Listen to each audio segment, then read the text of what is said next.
میں مناسب سمجھتا ہوں کہ دہلی میں خدام العلماء ویلفیئر فاؤنڈیشن کی تشکیل کس طرح ہوئی بتا دوں۔ پٹنہ کا سفر ہوا میرا،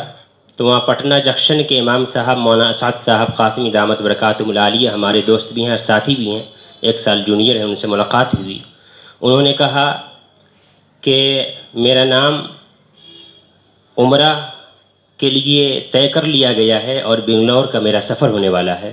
اور بنگلور سے فلاں تاریخ کو فلائٹ ہے، اور ایک محب العلماء الحاج حفیظ اللہ شریف صاحب ہیں، وہ علماء کرام کو اپنے ذاتی مصرف سے، زکوٰۃ صدقات کی رقم سے نہیں، خالص رقم سے عمرہ کراتے ہیں، اور عمرہ کے علاوہ ان کی اور بھی بے شمار خدمات ہیں علماء کرام کے تعلق سے۔ انہوں نے تعارف کرایا، اس سے میں ذکر کر رہا ہوں کہ علماء کرام کو اپنی خدمت کا میدان بنایا ہے۔ علماء، مؤذنین، مدرسین، معلمین، واعظین، مبلغین، یہ ہے ان کی خدمت کا میدان۔ اور علماء کے تعلق سے جو ان کے احساسات ہیں اور جذبات ہیں، انہوں نے ایک آڈیو کلپ بھی سنائی اور کہا کہ ہم آپ سے بات کرائیں گے، آپ دہلی میں متحرک ہیں۔ بہرحال اس طرح سے شیخ حفیظ اللہ صاحب دامت برکاتہم العالیہ سے بات چیت ہوئی۔ بات چیت کے تقریباً 1 ہفتے کے بعد حضرت والا یہاں تشریف لائے۔ ان کے علماء دوستی کا اس بات سے اندازہ لگا سکتے ہیں کہ انہوں نے تاخیر نہیں کی اور میری حقیر سی دعوت کو انہوں نے قبول کیا، اور لکشمی نگر 1 مینار جامع مسجد میں آپ تشریف لائے، اور پھر بنیادی بات چیت ہوئی۔ آپ نے اس موقع پر 4 علماء کرام کا اعلان کیا تھا کہ ہم 4 علماء کرام کو انشاءاللہ آئندہ کسی تاریخ میں جب بھی موقع ملے گا تو عنقریب ہی رمضان سے قبل یہاں انتخاب کریں گے اور پھر ان کو عمرہ پر بھیجیں گے۔ بہرحال اس کے اصول، ضوابط طے کیے گئے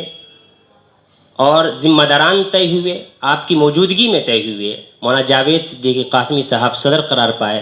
اور احقر کو جنرل سیکریٹری بنایا گیا،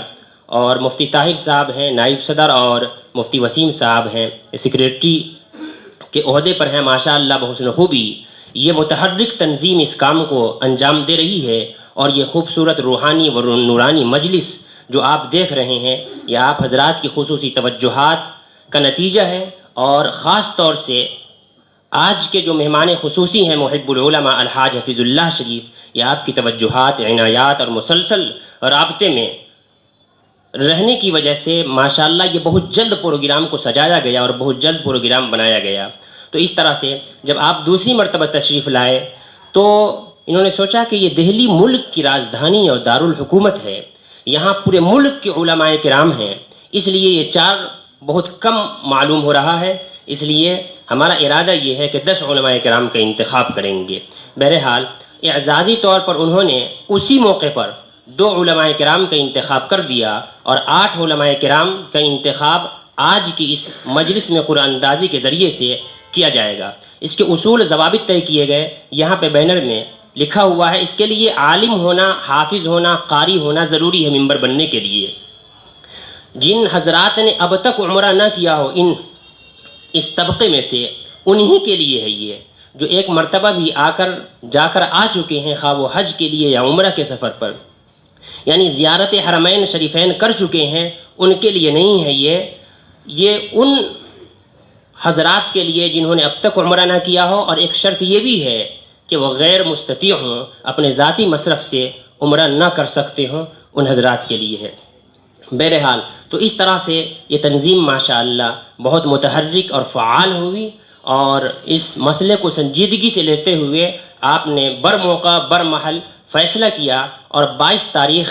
اسی 22 کو انشاءاللہ یہاں جو بھی علماء کرام طے ہوں گے قرآن اندازی سے، یہ اور بہار میں 12 تاریخ طے ہے، وہاں اگلا سفر آپ کا بہار کا ہے، وہاں جائیں گے، وہاں سے 10 علماء، کچھ انتخاب ہو چکا ہے، کچھ جگہ قرآن اندازی باقی ہے، تو 10 علماء کرام 21 فروری کو یہاں آ جائیں گے، اور پھر یہ 20 کا قافلہ انشاءاللہ 22 تاریخ کو روانہ ہو جائے گا۔ مولانا غلام ربانی مظاہری صاحب ہیں، انہی سے بات ہو چکی ہے، سارے معاملات ابتدائی مرحلہ سے گزر کر آخری مرحلے کی طرف رواں دواں ہے۔ ہم امید کرتے ہیں کہ انشاءاللہ آج کی اس نورانی و روحانی مجلس میں انتخاب کے بعد سارے معاملات بھی حل ہو جائیں گے۔ تو اس طرح سے ماشاءاللہ یہ تنظیم متحرک ہوئی۔ اور ایک بات یہ بھی بتا دینا مناسب سمجھتا ہوں کہ اس کے لیے کوئی چندہ نہیں ہوتا ہے، یعنی حفیظ اللہ شریف صاحب بھی اس کے لیے کوئی چندہ نہیں کرتے ہیں، اپنے ذاتی مصرف سے علماء کرام پر خرچ کرنے کا جو جذبہ اور حوصلہ ہے، میں ان کے حوصلے اور جذبے کو سلام کرتا ہوں۔ اور ان کا حوصلہ یہ ہے کہ اس شعر کے ساتھ میں کہنا چاہتا ہوں کہ آسانیوں سے پوچھ نہ منزل کا راستہ، آسانیوں سے پوچھ نہ منزل کا راستہ، اپنے سفر میں راہ کے موتی تلاش کر، ذرے سے کائنات کی تفسیر پوچھ لے، قطرے کی وسعتوں میں سمندر تلاش کر۔ اور ایک سورج تھا کہ تاروں کے گھرانوں سے اٹھا، ایک سورج تھا کہ تاروں کے گھرانے سے اٹھا، آنکھ حیراں ہے کہ کیا شخص یہ زمانے سے اٹھا۔ بہرحال اس تمہیدی بات کے بعد آپ پروگرام کے لب لباب کو سمجھ چکے ہوں گے۔